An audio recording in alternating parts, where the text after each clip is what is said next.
I want to share with you one of my life experiences traveling abroad. This is how I survived my adventure behind the Iron Curtain, Part 1. I thought I would talk a little bit about the trip I took behind the Iron Curtain in 1983 when I was 20 years old. The trip came about because when I was 19 in the previous summer in 82, I traveled around a lot of Western Europe doing the typical backpacker, Ural Pass, Western European circuit with my girlfriend at the time, Nan. And we had a little fiasco on the flight over. We were flying a charter company called World Airlines, I believe it was. And when we changed planes in Washington, D.C., flying out of San Francisco on our way, I believe it was to London, they let too many people on the plane. And as a result, there were duplicate boarding passes, and they asked for volunteers to stay overnight in Washington, D.C. and catch their flight the next day. Since no one was meeting us, that seemed like a great bargain because they eventually upped the ante offer to a free round trip to anywhere in the world that World Airways flew. We had no one meeting us initially in Western Europe, so we got off, met another couple that are our same age that also got off the plane. They were from Colorado, and we spent a day traveling around the museums in Washington, D.C. We shared a big hotel room and a rental car, and it was just great. So that left me with a free round trip ticket to Europe on World Airways. So I took that year off of college and just worked and saved money living with my dad. Now, at the time, I was going to San Francisco State University, and I was studying international relations. I was fascinated by world history primarily, politics to an extent as well, and that was the degree program I chose. And at that time, we were, of course, in the early 80s, still in the throes of the Cold War. And I wanted to travel to the Eastern Bloc, to the Soviet Union, and the Eastern Bloc countries of Europe in order to get a real understanding of what our opponents, the Second World, right? We know the First World's the developed Western nations in this terminology.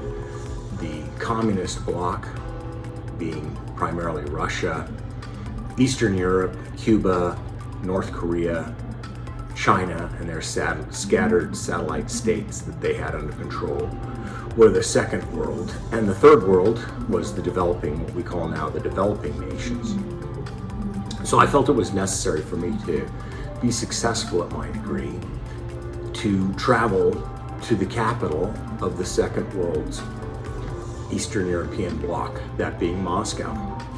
Now, in those days, it was very difficult to travel there, and we had to use a specialized travel agency in San Francisco. I think there was only one at the time, and we did what was called an independent tour of Russia and the Eastern Bloc, Russia and Ukraine, I should say.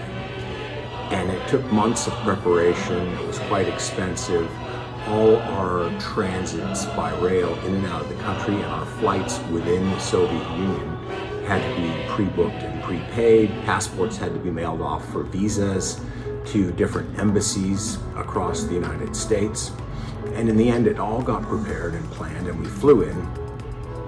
And I believe we flew into Frankfurt, and then in West Germany at the time, and then took a train to Warsaw.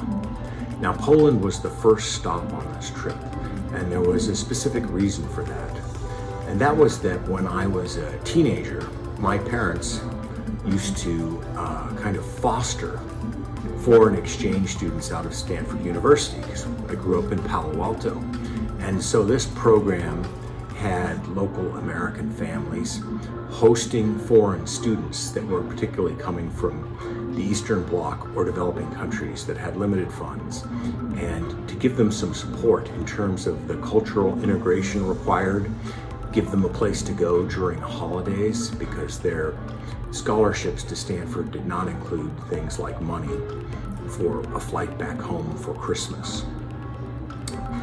And in those years, our family was assigned a fellow named George, very tall, Pole from Warsaw, And he was a linguistics professor, specifically English linguistics, and he had come to Stanford for postdoctoral study and an exchange. Now, George was a fantastic fellow, very engaging, being a postdoctoral researcher in English linguistics. Of course, his English was perfect, probably better than mine. And he was a really lively character, and the whole family really loved him.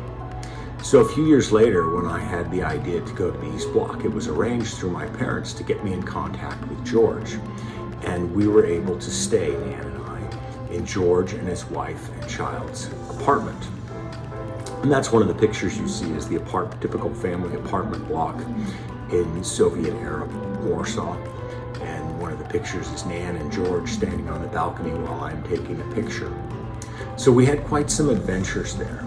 It was fantastic to see George, and of course it was required that there be a celebration upon our arrival. And that celebration began with a couple of shots of vodka, which you'll see is a recurring theme on this adventure behind the Iron Curtain. But after a little vodka, then George broke out his special stash. Since consumer goods were severely limited in the Soviet Union and the Eastern Bloc, whether they were even available, obtaining them was difficult or expensive or impossible. He made some moonshine, which there was pure alcohol, and then they would drop in black currants, little black currant fruit, and let it sit in a bottle for 6 months. This turned this pure alcohol, this pure grain alcohol, maybe it was potato alcohol, into a dark cassis colored drink. And of course it was nearly 100% alcohol, 180 proof plus. It was delicious. It was so smooth going down. Well, we had several shots each of that, and I was shocked at how good it was and easy it was to drink. George, of course, laughed, and he said that they called it something like the English expression. He knew these expressions, like the steel hand in a velvet glove, or the iron hand in a velvet glove. And that's exactly what it was, smooth, delicious. And I remember opening my eyes the next morning, waking up there, and my whole brain, the top of my head, my whole brain line just being on fire from this stuff. Anyway, we got packed up and started touring around Warsaw. And George took us to the old reconstructed section of the city, because for those that know their history, Warsaw was one of the most brutally treated cities of the Second World War, with battles to conquer it by the Germans, the infamous ghetto uprising in Warsaw, and then the advance of the Soviet Red Army into Warsaw. So it had all been destroyed, and these were all recreations. We visited some palaces, beautiful gardens, and you'll see some of those pictures here. And it was a beautiful place. It was springtime, it was May of the year, and we met one of George's English language professor colleagues. He arranged for a couple of young guys that were maybe 17, 18 years old to join us for a while too. They didn't speak any English, we couldn't communicate, but we all hung out together, and you'll see some pictures there. So something else I should talk about when I was in Poland and Warsaw was that in 1983, this was when the Solidarity movement, the independent labor union led by Lech Walesa, had begun. And there were signs of the struggle between Solidarity and the Polish government. And that's something you see in a couple of these pictures, which is the Eastern Orthodox cross decorated with flowers and tree branches. And I saw graffiti and other sloganeering. You had to be careful about what pictures you took when you're behind the Iron Curtain, because you could get in some trouble with the authorities if they saw you taking a picture of anything that appeared controversial or anything that could appear to be an asset in a military conflict. That's why you'll see later, I don't really have train station pictures, I don't have airport pictures, because that wasn't allowed. But anyway, in that time was when Solidarity was really gaining power. And of course, ultimately, Lech Walesa became the leader of Poland. This was fascinating to me, of course, because international relations and political science, which was my academic focus, that was the beginning of probably the largest historic change of my lifetime, being born in 1963, which was the fall of the Soviet bloc. Now, aside from visiting George and getting a taste of Warsaw, one of my missions was something my mom wanted. My mother always loved amber, and Poland is a big source of amber. And she had said, well, see if you can buy me some amber, because it should be very cheap in Poland and in Warsaw. So I broached this subject with George, and he said, oh yes, we can manage that, but we're going to have to buy it on the black market, and you'll need to pay with dollars. Okay, fine, because of course this was close to 40 years ago, so I had cash and traveler's checks. Mostly I had a lot of cash because we were traveling behind the Iron Curtain. So I had US dollars, and he made some contacts, and we met in a little restaurant during the late morning when no one was there. Nobody for breakfast, nobody for lunch, just us. And a fellow showed up who sold black market amber, and I bought a big, long necklace. I mean, it must have been 15 inches long or so, with huge chunks of tapering sized amber all around it. I think the number that comes to mind is maybe I paid $70 for it back then. And because it was purchased on the black market, of course I would have no paperwork for it. And that meant it had to get out of the country without being confiscated or me getting in trouble.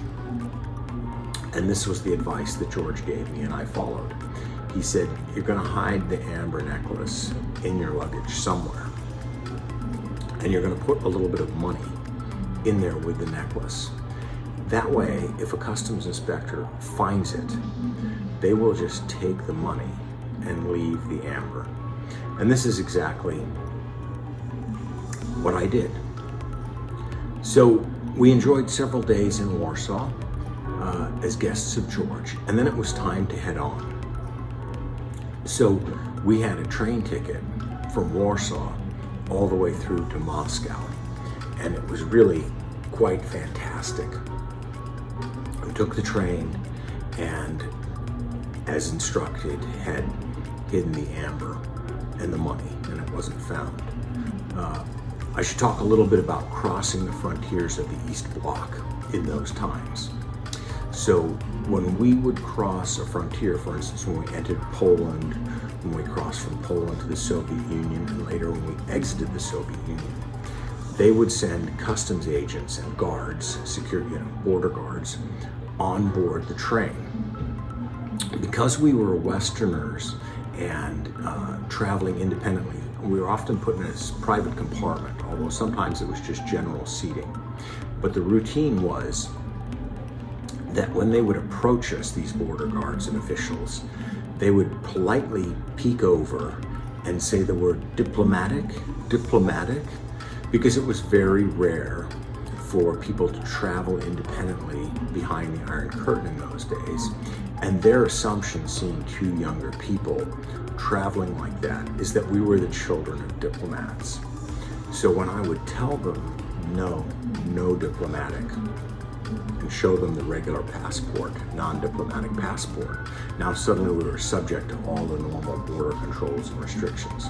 Immediately the attitude would be changed from polite and tentative, asking diplomatic, to bursting into the compartment, grabbing the passports and all our documents, and then thoroughly inspecting and rifling our luggage. They were looking primarily for black market goods, mostly being brought in, I believe, and they were also looking in things like books and postcards and pictures, anything that constituted media at the time, which was mostly paper or perhaps cassette tapes at that time, because they were searching for either that you were smuggling out dissident writings or smuggling in dissident writings, things produced by emigres being secretly messaged back behind the Iron Curtain, or when you were exiting that perhaps you were taking some out. So we had a good time traveling on to Moscow, other than the inspections, and the train ride once we crossed the Soviet frontier was really mind-blowing, what we saw once we got inside the Soviet Union and traveled on to Moscow. And that will be the next thing I talk about.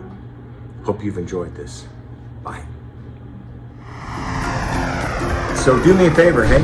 Like, share, and subscribe, and then there'll be more. Thanks all. Bye.